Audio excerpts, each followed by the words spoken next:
And we are live on the Bullpen Podcast. Welcome in. I am your host, Chris Krogman, at Shy Bears 1985 on the Twitterverse.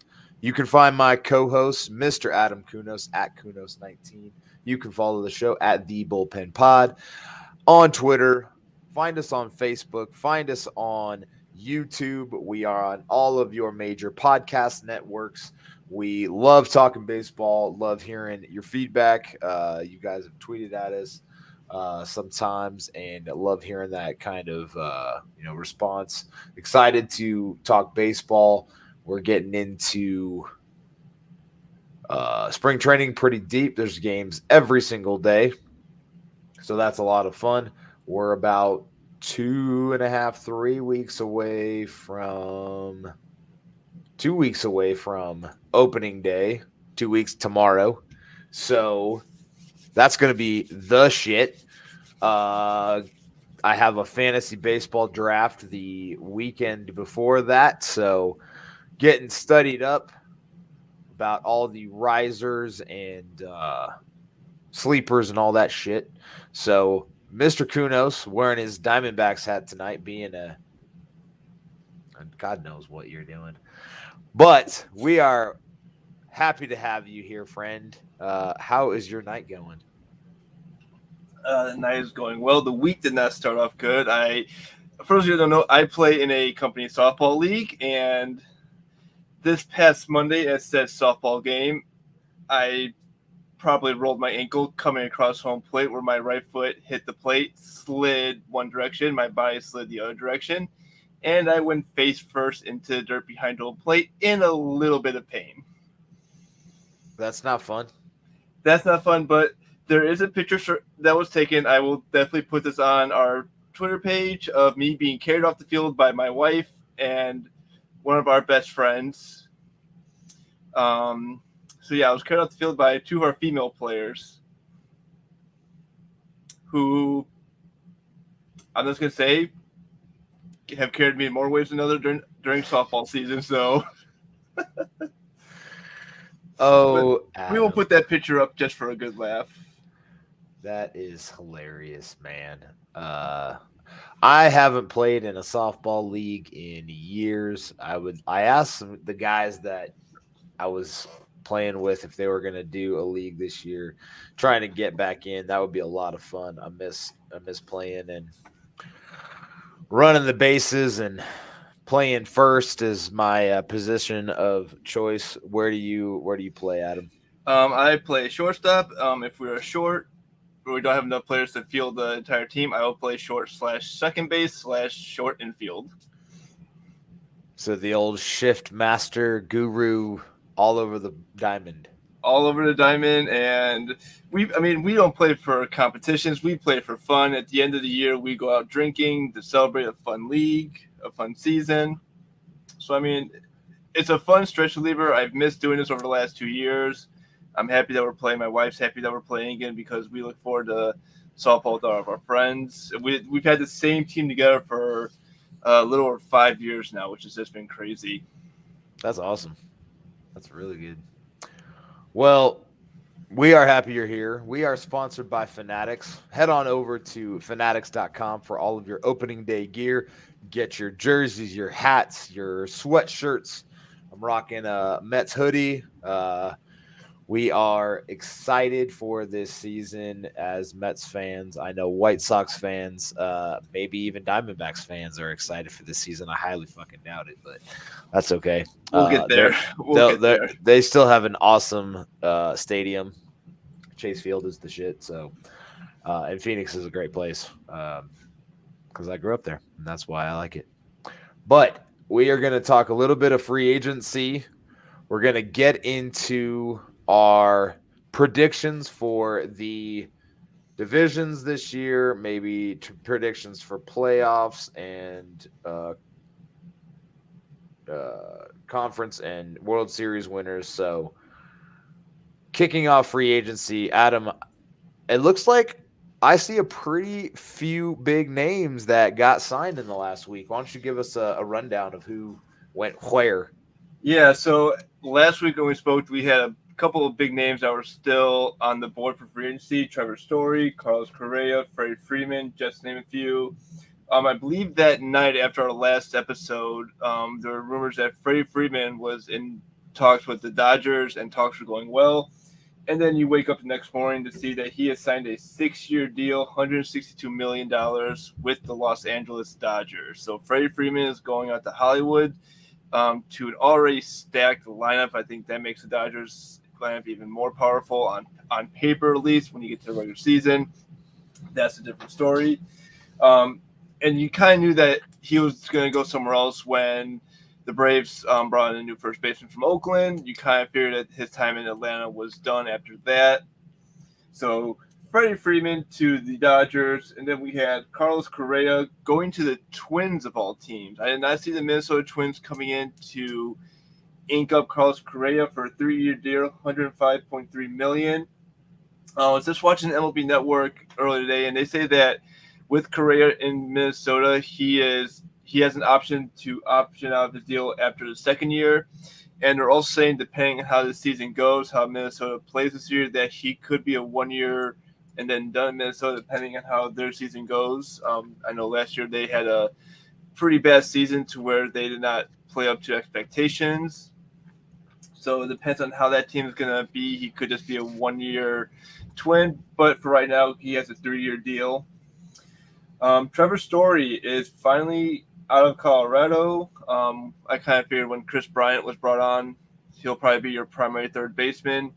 That leaves Trevor Story without a position in Colorado, but he goes to Boston on a 6-year, $140 million deal.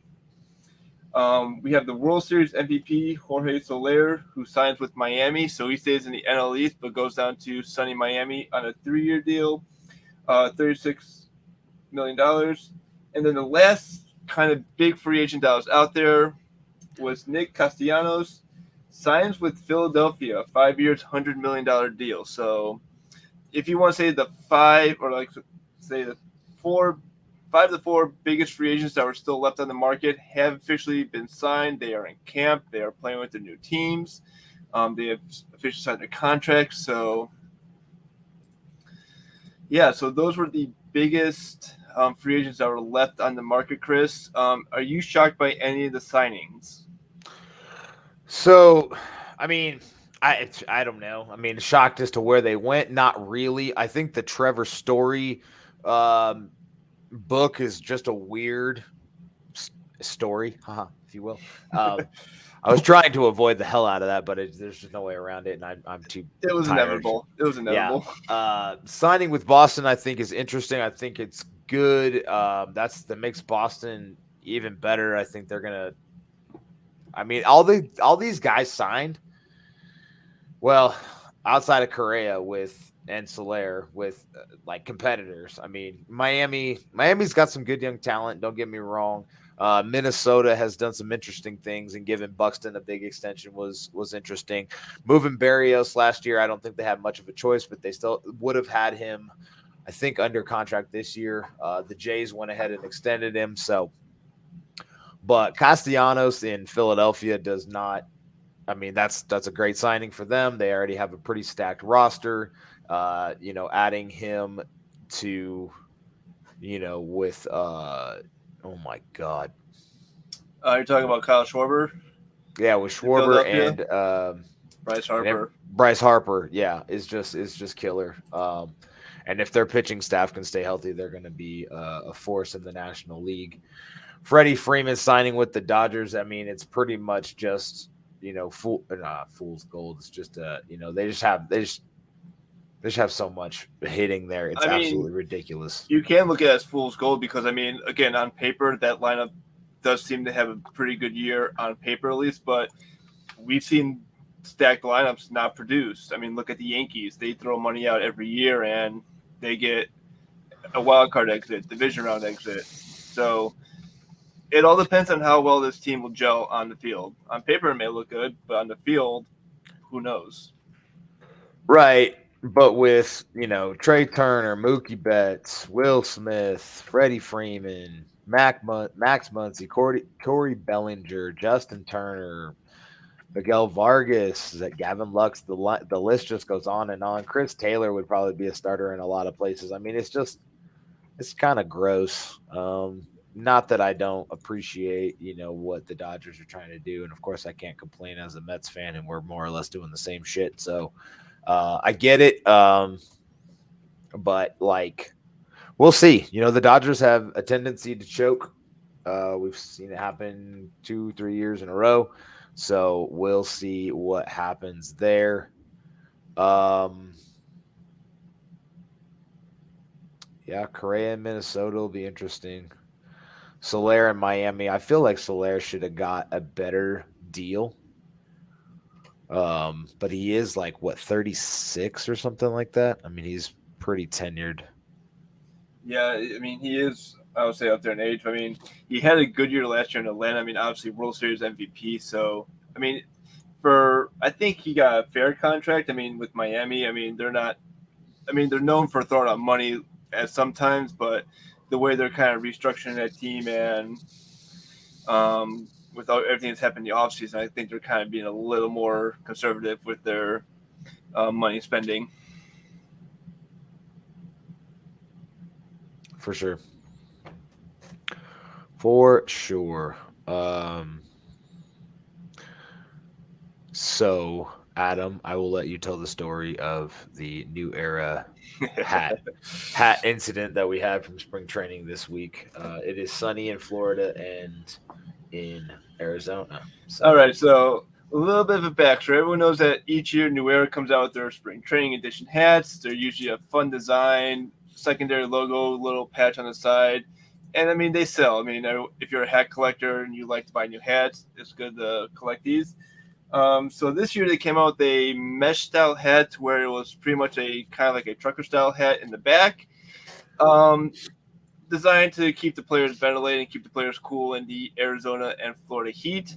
However, if you are one Jake Burger of the Chicago White Sox and if you do not have hair on your head and you do not put sunscreen on your head, you end up with a little bit of sunburn. He did tweet out a photo. It is on our Twitter page.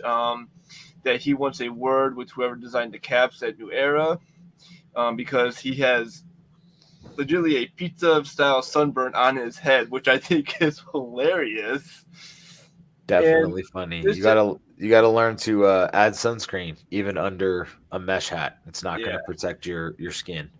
So this just kind of throws a little more scrutiny at the very controversial designs for the spring training hats, because when they were first released, they did receive some backlash as looking cheap, poorly made. So it's just a fun little story. I mean, you can't have spring training without a little fun or a little sunburn. Definitely not, but you have to wear sunscreen. It is that is our safety message of the day, is SPF 50 whenever you're out in the sun. So go ahead and do that. Spring training is off and running, as we both know. We've had some interesting games so far. It's like spring training is always a trip to me because you can never really tell like who's good. But since it's such a shortened spring training, you're seeing superstars get their time. Big pitchers pitching in spring training games for at least a little while. We've had some unfortunate injuries as Orioles top prospect Adley Rutschman is recovering from a right tricep injury. Not ready to rule out the start of the year, but he is down right now. Diamondbacks pitcher Zach Gallen. It's Gallen, dude. Oh, I think it's Gallen. Has right shoulder bursitis. His return is TBD. This dude is a solid pitcher. I was actually looking at him for fantasy baseball today. His wins are terrible, but like everything else is solid. And the only thing that he does kind of wrong is just throws way too many fastballs. I mean, he threw it like 64% of the time. And when his other pitches are on, he's very dangerous. So he just needs to not throw so many meatballs. Reds pitcher Luis Castillo has a right shoulder issue. Looking like he will not be able to pitch on opening day. That's unfortunate. He's a stud, but they should have traded him because they traded everybody else or signed him, let him sign elsewhere. So they should have just included him in that Mariners deal, and that team would be absolutely freaking stacked. But that's beside the point. Adam, what other big stories do we have out of spring training? Anything interesting that you're seeing with these teams? More interested to see teams of how teams are kind of playing, at least their starters throughout spring training. I know this is kind of like a not necessarily rush spring training, but they're kind of doing things a little more quicker than what they would be a little more used to. So, I mean, you're seeing some of these scores. I mean, on Monday we saw I think the Guardians and Rangers with like a football style score, 22-15. So, I mean, you're seeing a bunch of runs scored in spring training. You're seeing major leaguers homer off minor league pitching. But I mean, this is just the first week, like you said, Chris, is always unique because teams are just figuring out what lineups they want to go with. This is the time when you play with your lineups, you play with your starting rotation. I mean, you have a starter will go maybe 2 to 3 innings in their first couple of games. They'll slowly move up into 4 innings, 5 innings, until you get to that 6-inning pitch limit that they would like to see at. But we also got some new rules that have come out for the 2022 season. One returning rule. The extra base runner on second for extra innings will return for the 2022 season. So when you get the extra innings, they will start with a runner on second yet again. I believe this is only for the 2022 season, and I believe this was agreed upon after the CBA was ratified, just because I believe they're looking at injuries and player safety going for the season. Chris, are you in favor of the runner on second, or would you rather they scrapped it? In favor. They did away with the 7-inning double headers, which I think was good. But it's 162 games. They play 9 innings.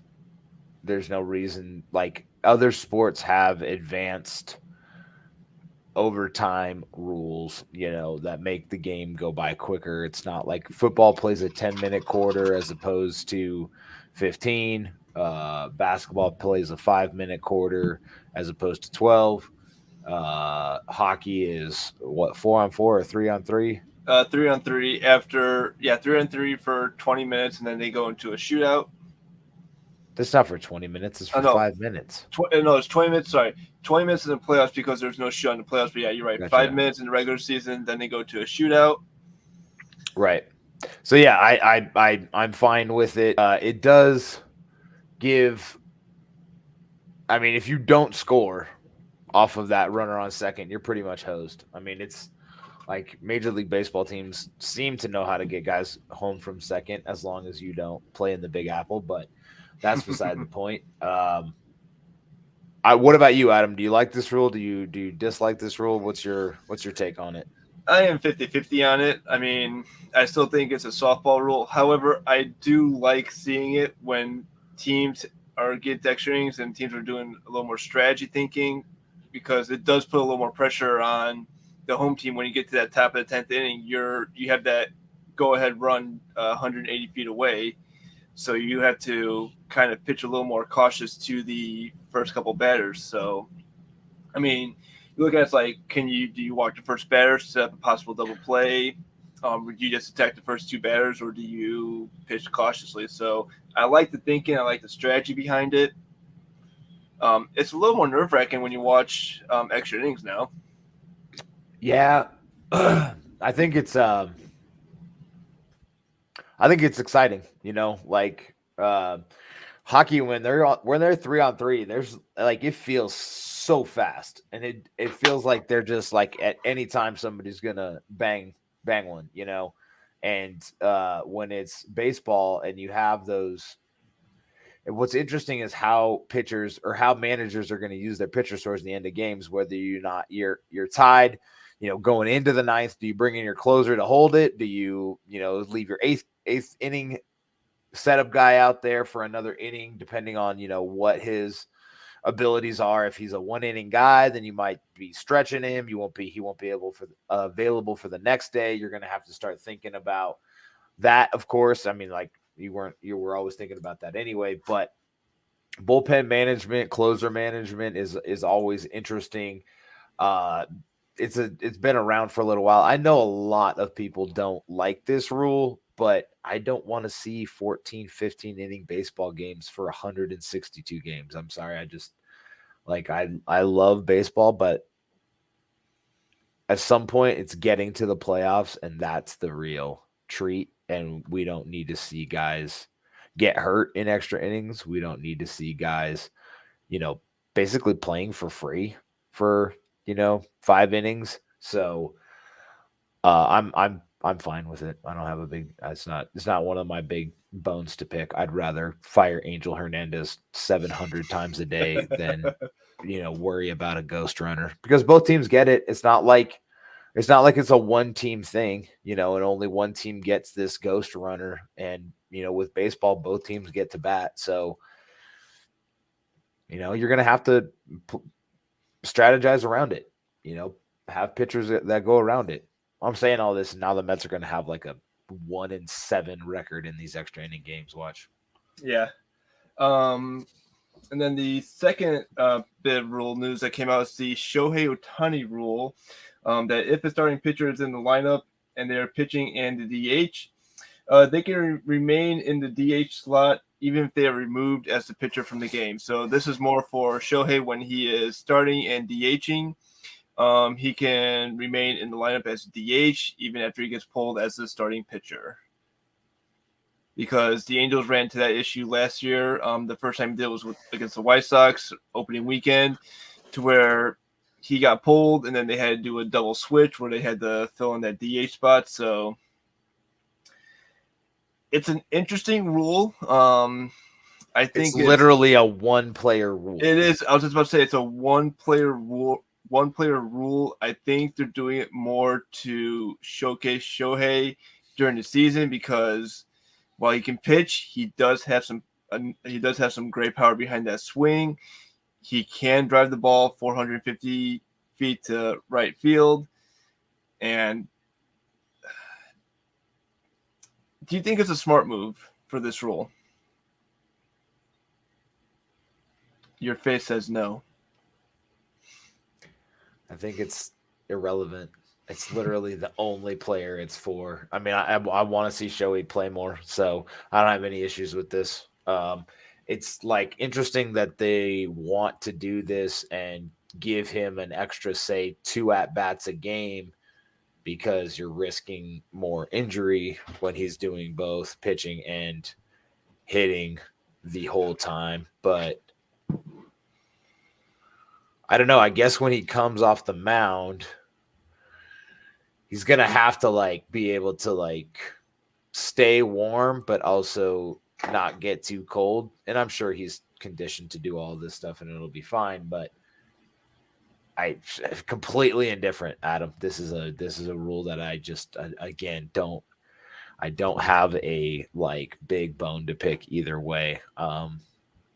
Was there an opposition to this? What was the Angels just brought this up at the owners meeting or whatever, and they're like, "Hey, Shohei should be able to hit," and the owners are like, "Oh, what? Okay, cool, whatever." I don't know the opposition behind it. All I know is that it's not the Shohei rule. This came up as a notification in my MLB notification, so I just find it interesting that they deemed it the Shohei Ohtani rule. What would you call it?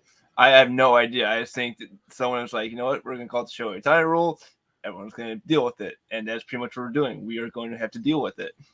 I mean, I can't name the last pitcher that consistently hit, all the time, other than the comparison's always Babe Ruth. So you could call it the Babe Ruth rule. I mean, that would be a little bit more in line with I don't know, something historic, something that's not currently going on, whatever, rather than call it a current player rule.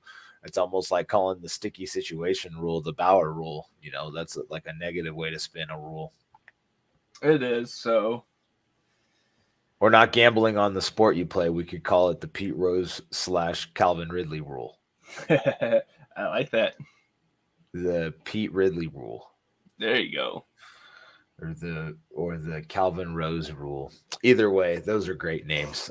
Pete and Calvin and Rose and Ridley. That's just fantastic. Let's get into like the best, like the meat of this episode, because this is going to be the most fun. I mean, in my opinion, I think it's going to take a minute. So we're about halfway through the episode, and I'm so excited to talk about division winners and playoffs. Adam, for everybody at home and probably for my brain dead self right now, why don't you tell us what the playoff rules for this year are again before we jump into divisions? All right. So, as you may recall, we have an expanded postseason this year. We now have 12 teams total. So, we have 6 from the American League, 6 from the National League. You will have your 3 division winners plus your 3 wildcard teams. Your top 2 division winners by record will get an automatic first round bye. And then your third division winner with the third best record out of the 3, plus your 3 wildcard teams. We'll play in the wild card round. I don't know what the exact format of the wild card round is yet, but you go wild card round, then you go into division series, league championship, and then World Series. So still your same 4-round playoff format. We just don't know how many games are going to be in this wild card round. I would prefer to see a 3-game series, which I've been hearing that they're going to lean towards a 3-game series at the home park of the team with the best record between the 2 teams that are playing. So obviously your division winner who's playing in the wildcard round and your top wildcard team will probably have home field advantage for the wildcard round. So 6 total playoff spots in both divisions or both leagues. Both leagues. Correct. Conference, football, basketball, whatever. I'm confused. It's all good. It's been a long day, and I've had a little bit of a cold this week, so please forgive my stupid. Okay, so 6 playoff spots. Bottom 2 wild card teams play each other. Last division winner or lowest win percentage division winner plays the highest or the highest wild card essentially. And then what are all the fun tiebreakers like that won't, so we don't have a 1-game playoff? Yeah, so there won't be a 163rd game playoff. So if you have a team that's tied for division lead, it will go by record, head-to-head record. It could go by division record. They'll just look at your record, season overall, head-to-head, division record, determine who gets that division spot, who gets the wild card. So no Common more opponents probably would be next, and then it would be like league record, and then I guess interdivision record if it came down to that. I'm sure they have like 6 or 7 different tiebreakers that they could go off of. So before we get into our picks, in the American League East, the Tampa Bay Rays are going for a 3-peat. In the AL Central, the Chicago White Sox won last year. In the AL West, the Astros have been dominant for quite a while. Last year's wild card in the American League was dominated by the AL East. The East champions were the Atlanta Braves, who also won the World Series. Can they keep it again, or are they in for some trouble with the scorching Marlins and Nationals rosters lighten up the NL East? In the NL Central, Milwaukee won last year. Are they still the top dog, or could the Cardinals catch them? I don't really see the Cubbies or Reds. The Reds are a dumpster fire. They're just getting rid of everybody, and the Cubs aren't there yet again. And so I don't see anybody but the Cardinals barely chasing Milwaukee. And in the NL West, San Francisco or LA, or could the Padres get back into the mix there? And in the NL wild card, will we see one of those NL East teams? Can San Diego get in? San Francisco. I think the NL is going to be a really fun playoff scenario, along with the American League. I mean, they're both going to be a lot of fun. Looking forward to seeing how this plays out. Obviously, things are never going to go the way you think they're going to go at the beginning of the year.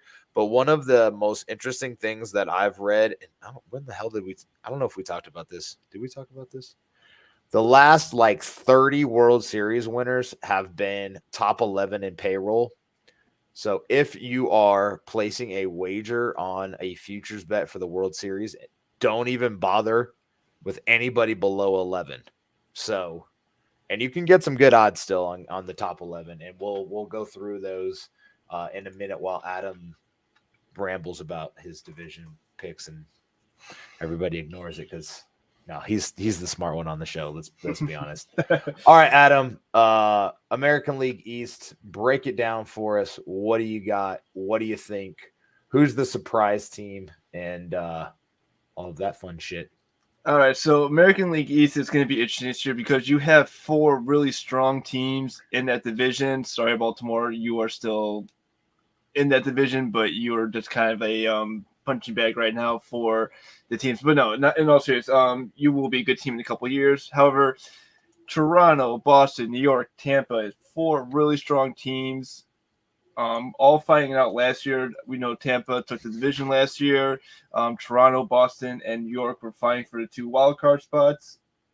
Ended up going to New York and Boston. It's going to be a kind of a dogfight. I think this is your strongest division in the league this year, just with the amount of talent that's in those 4 teams.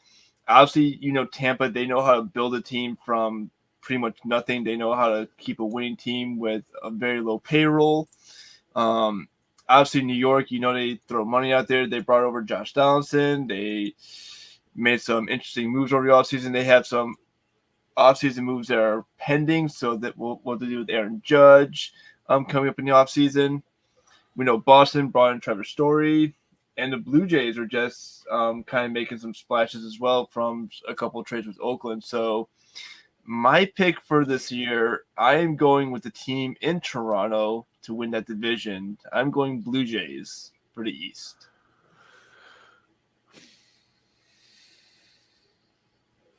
It's just not okay. Yeah, I also have the Blue Jays winning this division. They have a young, super powerful offense. They added Jose Barrios last year. They added Kevin Gossman. They added Kikuchi last week. So I think their pitching staff is going to be solid. I think their offense is going to be just dynamic and score tons of runs. They're going to hit a lot of home runs. If you remember last year, we talked a lot about their run differential was just absolutely absurd compared to their win-loss record. Their expected wins were much higher than their actual wins, so they just lost some really shitty games. Have they done enough to improve their bullpen and keep the leads that they have? I think they've done a lot to their pitching staff, so I think that they're going to win that division as well. But, it's a complete toss-up, whether it's Boston, New York, or the Rays fighting for that division crown. The Rays are, still very, very young. Wander Franco is a superstar in the making.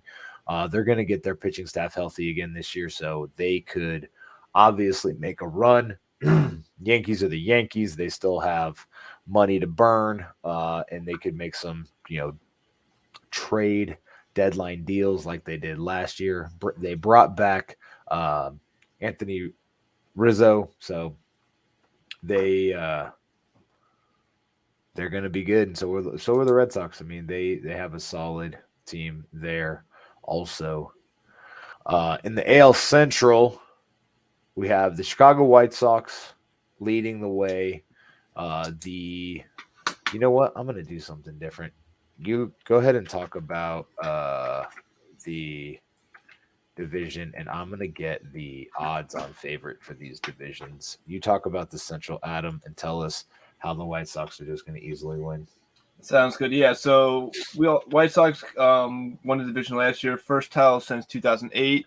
They started off slow, but once they got into first place, they kind of held on to it. They had a chokehold on that division since pretty much May. After the All-Star break, they opened up the division, and they were the first team to clinch the division in the American League. So they opened up, I believe, as the favorites, and Chris will give us the numbers on that. But I'm picking the White Sox again to win the division. I think out of the Central, they just have the best team. They're looking to have a healthy Luis Robert, a healthy Eloy Jimenez throughout the entire season. They beefed up their bullpen, which was just already amazing. They just added some more strength to the back of the bullpen. I believe the addition of Josh Harrison at second base will be good.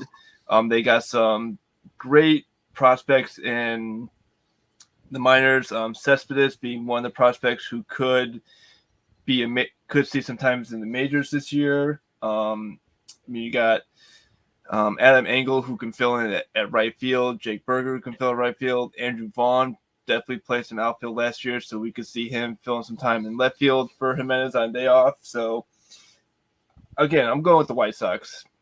If it seems a little biased because I'm a White Sox fan, hell yeah. I'm picking the White Sox to win the division this year.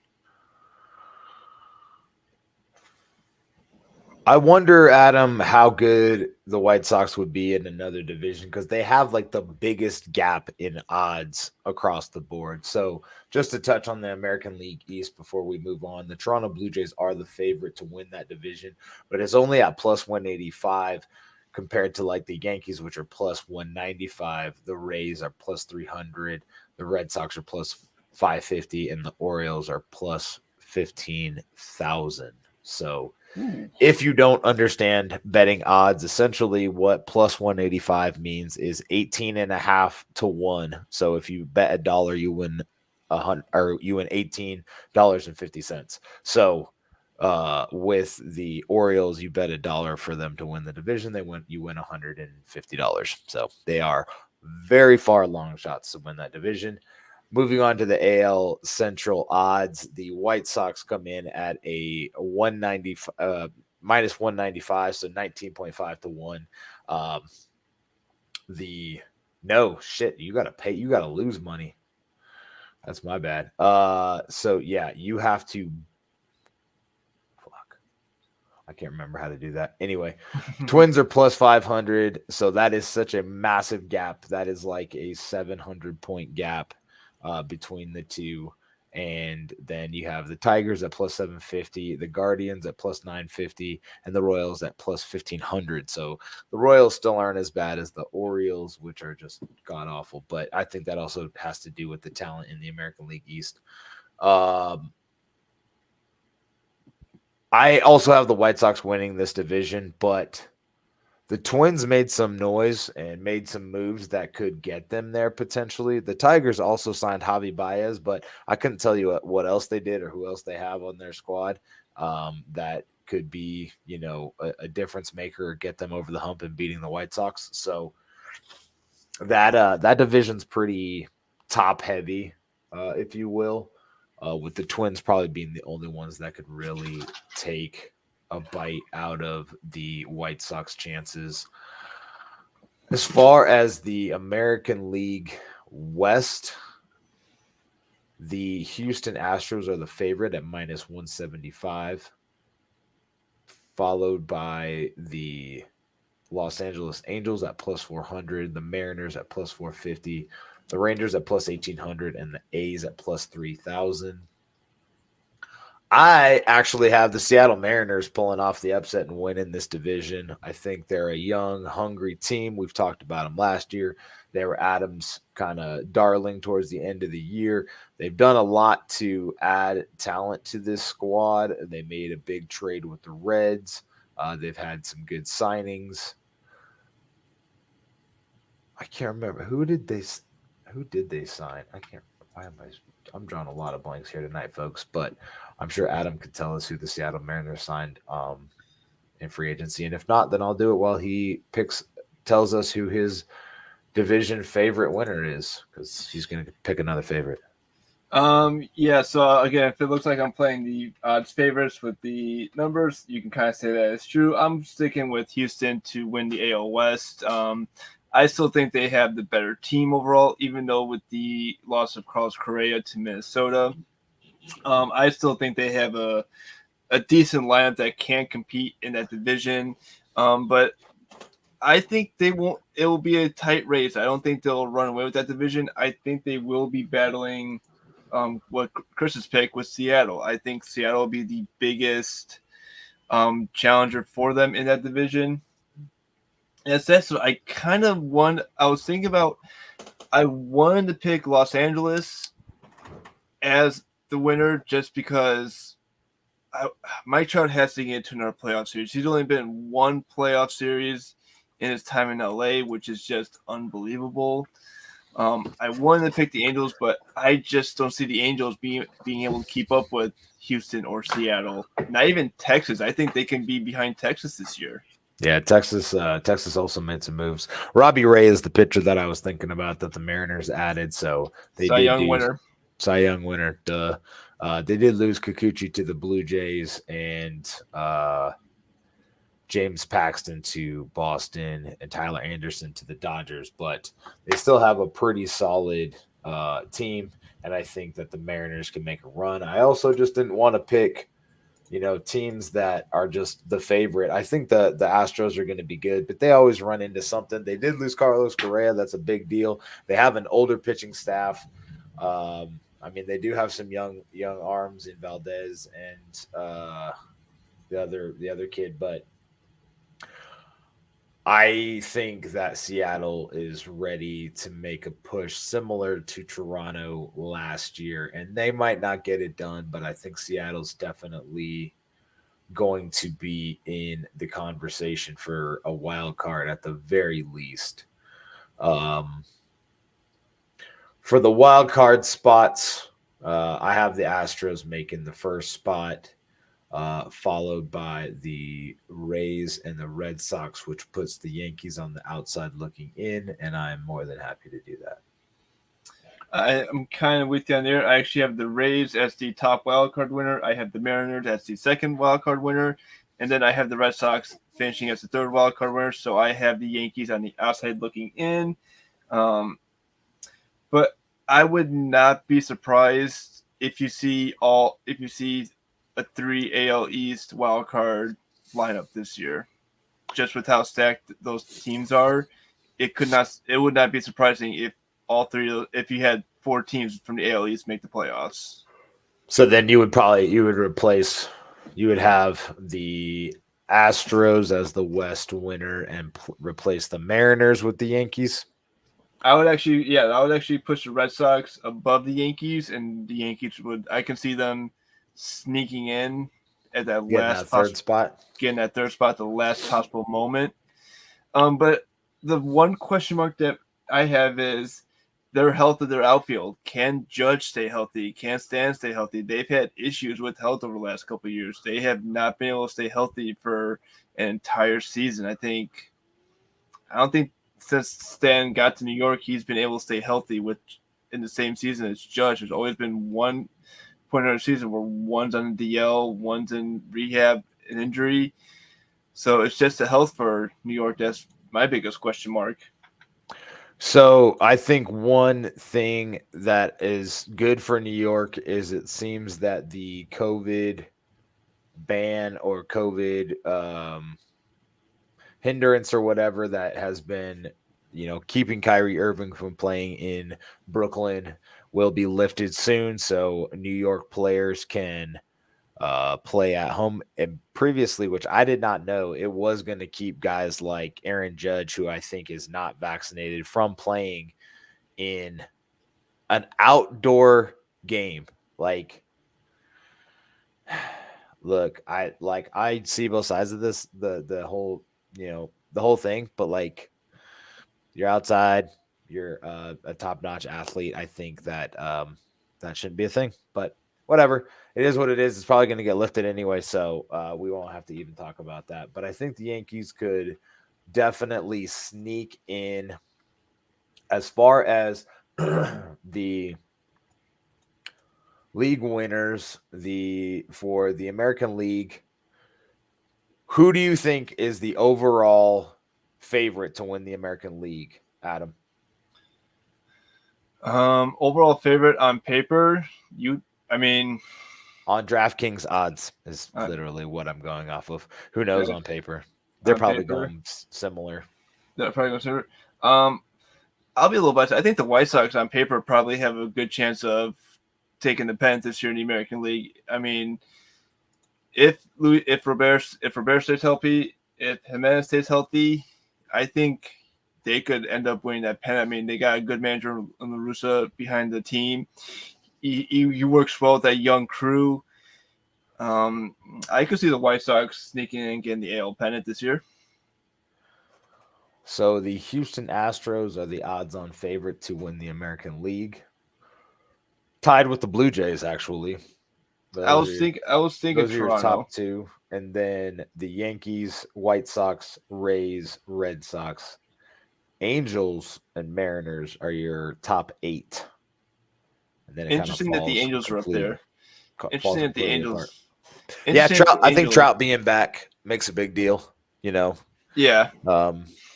And if could you see him getting traded at the deadline if they're not in it? I could see him getting traded, but I think if he were to get traded, he would have control of where he wants to go.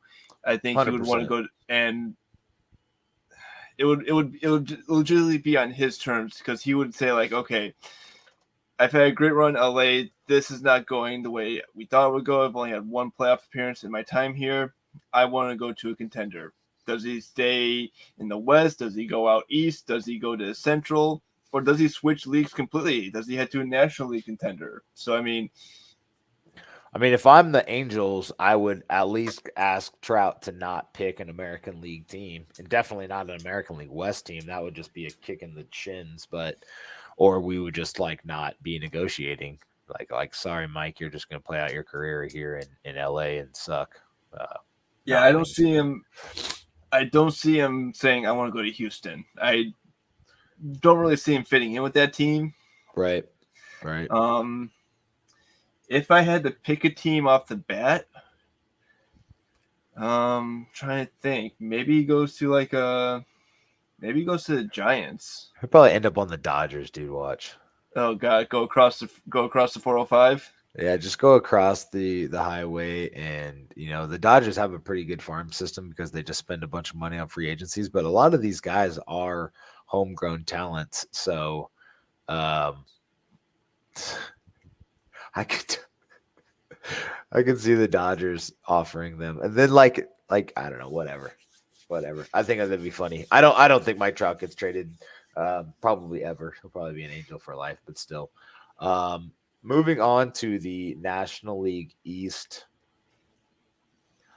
I have the New York Mets winning this division. They are not the odds-on favorite, but they are my favorite team, so I will pick them to win this division because I do think they can get it done. I think, bringing in Max Scherzer, getting Jake DeGrom back healthy, all of the free agents they added, Marte and Escobar and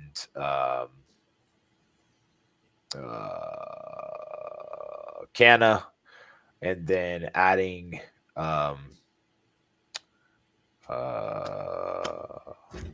Chris Bassett from the A's, I think gives the Mets a good core of talent. But I think the move that gets them over the top was hiring Buck Showalter as the new manager, and all reports out of spring training are that Buck runs a professional ship, and there is a new kind of sense of just team unity and professionalism within the Mets organization because of what Showalter brings. So that's my pick to win the division. Obviously, I am a homer. I do think that the Phillies are going to make a serious run at it, and the Braves are always very dangerous, and they could easily win that division again. They made that big trade with the A's to bring in Matt Olson, so they are definitely dangerous. The Marlins and the Nationals are rebuilding and aren't really ready yet. Adam, who do you have winning the National League East? Chris, this may shock you. I also went with that team from Queens, the New York Mets, to win the NL East. And the reason I picked the New York Metropolitans to win the East is because of what you said. You have Matt Scherzer and Jacob deGrom, and now you add Chris Bassett to a top 3 pitching staff. I mean, obviously losing Marcus Stroman to the Cubs is not ideal. He was a good pitcher. But I still think you have a strong pitching staff in New York. And I think the hiring of Buck Showalter is a brilliant move. I mean, you want to bring in a winning manager to that organization. I mean, he has managed playoff teams in his time with Arizona, in his time with New York. Even in Baltimore, he took Baltimore to a couple playoff appearances. So he knows how to turn a club into a winning ball club. And so I think you have the right man to run that ship. And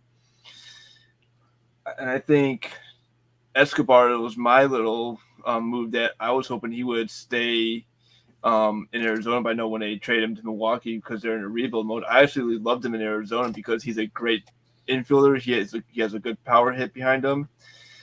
So I think the Mets have done more in the offseason than any of the other NL East teams. I think Atlanta got a little weaker. I mean, bringing in Matt Olson fills in that first baseman gap, but you lose your World Series MVP Soler. You lose, I think, losing Freeman, you lost the heart of the Braves organization. So I think the Braves will be good. I just don't think they'll be that top division team. So yeah, the Phillies are still good. I think they're just maybe a player or two away from being competitive. The Nationals are kind of there, and the Marlins are slowly building up. So the Marlins will get better. I think this year they'll kind of bring in some more players from their farm system, maybe make a couple of trades during the regular season. But I'm sticking with New York. I'm going to go with the Mets as my pick. One thing I was just looking at with the Braves roster, and this is a free agent we forgot to mention, was Kenley Jansen, the Dodgers closer, signed with the Braves. And the Braves have, a good roster that won without Ronald Acuna last year, who got hurt. But they still had Dansby Swanson, Austin Riley just raked. Do we know is it Marcell Ozuna that got in trouble? What's his domestic abuse story like? Is he ever going to play baseball again? That I am not 100% sure. I think it was just a year ban. Let me look that up real quick. See what's going on with him. Well, either way, we're going to move on to the National League Central. And both Adam and I picked the Milwaukee Brewers because that's probably one of the other pretty big gaps. The National League Central, the Brewers are the odds-on favorite, followed by the Cardinals. It's about 160-point gap. And then the Cubs, Reds, and the team I actually completely forgot existed was the Pittsburgh Pirates. I was blanking who the freaking fifth team was, but yeah, the old Buccaneers up there in Pittsburgh. So Brewers have a dominant pitching staff. They couldn't hit in the playoffs last year, but hopefully they get that figured out. They signed Andrew McCutchen to probably be their DH, maybe fourth outfielder type when they need him. So they, Willie Adames played fantastic there last year. And like I said, that rotation is just absolutely ridiculous. So Peralta and Burns and Woodruff are nasty pitchers that, will carry a team like Milwaukee to and through the playoffs. Adam, anything you want to add to the National League Central? Do you think a team like the Cardinals could figure it out again? I don't know. I don't understand why they fired a playoff manager who got a team that didn't really play like a playoff team until the end of the year. I mean, they were but they were hovering around 500 kind of all year. I don't know. What do you think? I still don't get it. I mean, like you said, they were hovering around 500, then they went an incredible winning streak at the end. That winning streak pretty much saved their season and got them that second wild card. If it wasn't for that winning streak, we could have seen Cincinnati make the playoffs, or I think Philadelphia was right behind them. We said this at the end of last year with one of our shows that we did not get the firing of that. We were kind of left scratching our heads on why the Cardinals did that. I mean, Molina and Wainwright are going to be on the end of the year contracts. I think they're going to be done this year. They won't be Cardinals at the end of the season. I think they'll either move on to another team or retire. I think Yadier Molina will probably retire. I think he's hinted at this is probably his last season. Adam Wainwright, he's been there as long as Molina has, 2 world championships with that team. He could call it quits after this season. So you have a lot of veterans on that team that probably won't be there to follow next season. So this is probably like I'm not saying it's their final hoorah on St. Louis, but transitional year. Yeah, this is a transitional year to where if the Cardinals are not playing up to where they could be, you could see some of those core players get moved during the trade deadline. Yeah, we'll see. That's another little interesting side piece with like the next division we're going to talk about, the National League West. With the Rockies signing Chris Bryant, not trading Trevor Story at the deadline last year, but then spending big money on Bryant, and then kind of like also the Nolan Arenado thing. They didn't want to pay him, so they traded him to the Cardinals. And like the Rockies are just a very oddly run organization. So I don't understand that. But moving on to the National League West, where there is a whole lot of talent and a whole lot of fun. The LA Dodgers are the odds-on favorite to win the division, followed by the Padres, and then the Giants, and then the Rockies, and then the Diamondbacks, all the way down at 120-1 for the Arizona Diamondbacks, which is not wonderful, but it's not terrible. Not terrible, I guess. It's terrible. It's absolutely terrible. It is nice to hear an Arizona gear saying that it's terrible. So, but again, I'm just strange. So let's be real. Yeah. I have the Dodgers winning this division. I think they are the highest division favorite at minus 220. There's not another team that's that big of a favorite to win any division. I think, the Padres have a ton of talent. I mean, we talked about this last year. They kind of just fell apart. They did make a coaching change. So we'll see if that's going to kind of get them back to where, we thought they would be at the beginning of last year. Giants, to me, last year was kind of fluky. I think, and they've lost a lot of talent. They lost Kevin Gossman. They only had Chris Bryant for a rental anyway, but they've lost him as well. I just don't see the Giants getting back in the mix for that NL West, and maybe not even a wild card. Adam, how do you see the NL West shaking out? I'm kind of right there with you. I have the Dodgers winning that division again this year. I could see San Diego with the addition of Bob Melvin behind the helm as manager, kind of maybe making a push. I mean, he's had tremendous success. He had success in Arizona. He's had good success with Oakland. So I could see him maybe getting that team up to where they potentially can be. Obviously, Tatis Jr. is going to be probably on the IL to start the season, so he's going to be coming up a little later in the season. So that's going to be a little hurt for San Diego. But it just goes back to Los Angeles. They have the money to pull in the talent they want. I know they don't have Matt Scherzer with that rotation anymore, but you got Clayton Kershaw, probably your opening day starter. I mean, it's just LA. I mean, Chris, you see that anyone if the Dodgers can get off to a hot start, I think they can get that division. But if they get off to a slow start to where they just can't recover, I mean, they did not leave that division wide open for San Diego. Yeah. San Diego can win this division. Dodgers are a shit show.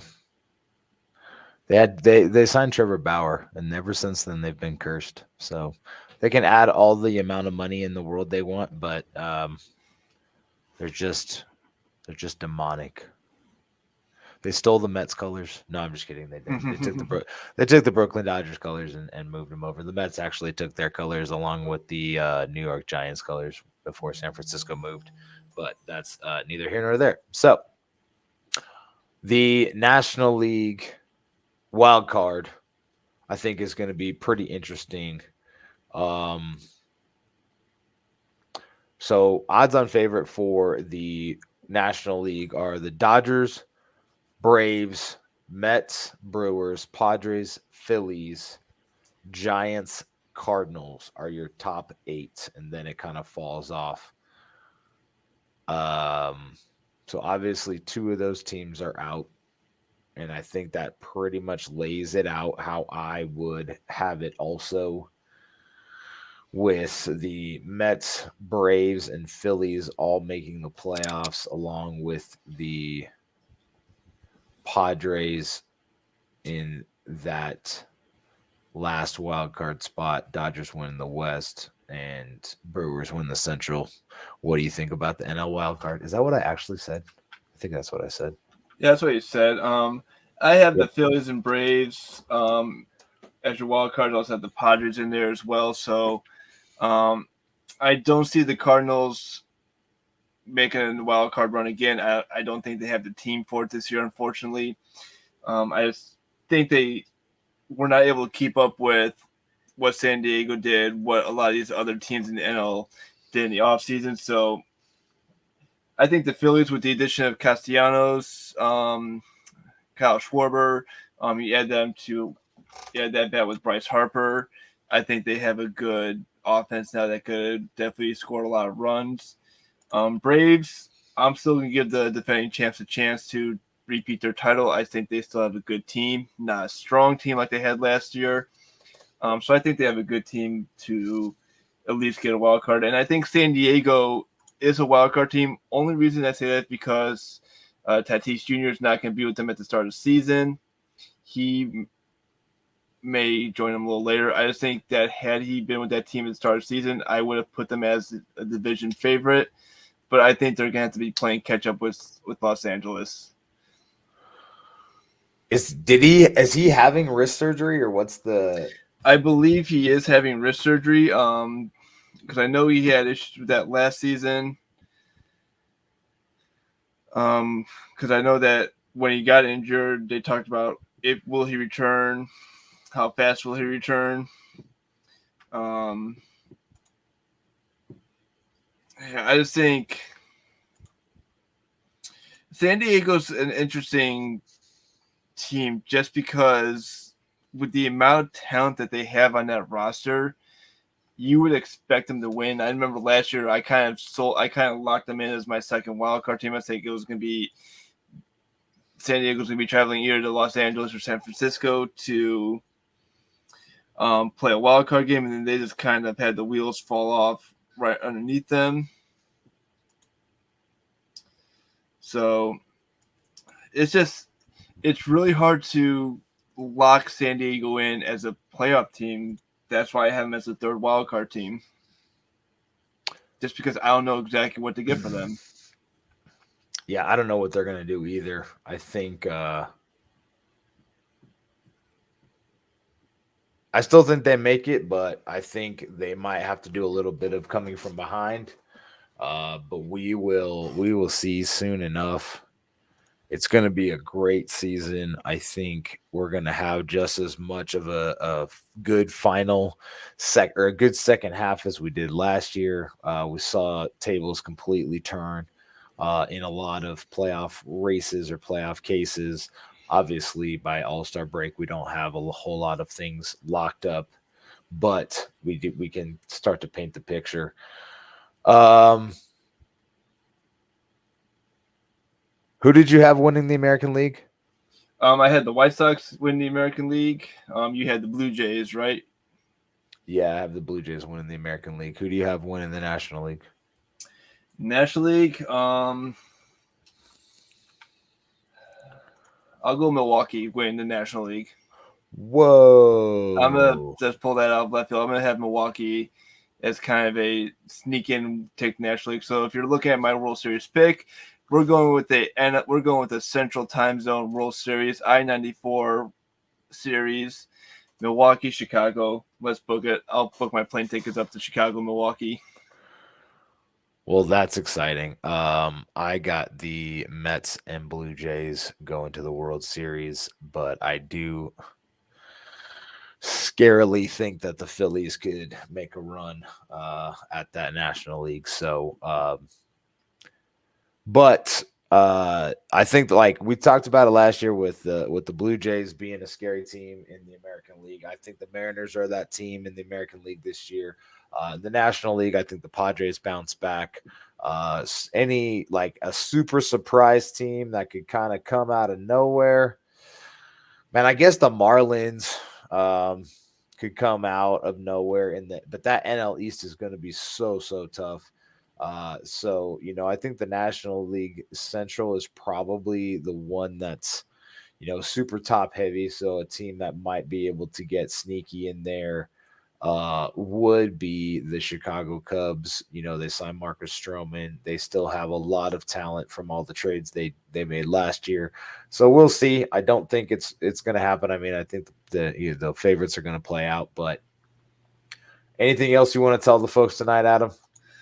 Nope, that's pretty much it. We did our division picks. We'll tweet these out in the future, so that way we have them locked in. Then we'll revisit them down the road at the end of the season, see if we were right or how wrong were we on these picks. It's going to be interesting to see, going back to see like how many did we get correct at the start of the season. Yeah, definitely, Adam. I think it's going to be a lot of fun to go back and check this and see where we're at, see what teams kind of surprise us. But for now, it's been fun. It's been real. We will talk to you next week, and have a good night, everybody. Have a good one.